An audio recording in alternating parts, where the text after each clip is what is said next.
মসজিদে আসলে মনে হয়, মনে মনে এই চিন্তা রাখি, মসজিদে বসলে মনে হয়, মনে মনে এই চিন্তা করি, 5 ওয়াক্ত নামাজ যারা মসজিদে এসে পড়ে আমরা মনে মনে চিন্তা করি যে আর গুনাহ করব না, আর গুনাহ করব না। কি বলেন, ঠিক না? আর গুনাহ করব না। কিন্তু মসজিদ থেকে বের হওয়ার পর ঠিক আবার একটা গুনার মধ্যে আমরা মিশে যাই। আমার ভিতরে, আপনার ভিতরে এই চিন্তা হয়তো চলে আসতে পারে যে এত গুনাহ করেছি, মাবুদ কি মাফ করবেন, রব কি মাফ করবেন? দেখুন হাদিসটা কত সুন্দর, কত সুন্দর হাদিস।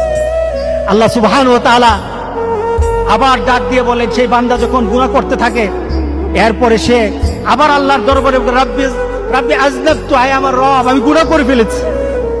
সে হয়তো চিন্তা করেছে হাসরের ময়দানে আল্লাহর দরবারে দাঁড়াবো, আল্লাহ আমাদের বিচার করবেন, ফয়সালা করবেন। আমি হয়তো আমার মাকে ডাক দিব, মা বলবে আমি তোর সাথী না। বাবাকে ডাকবো, বাবা বলবেন আমি তোর সাথী না।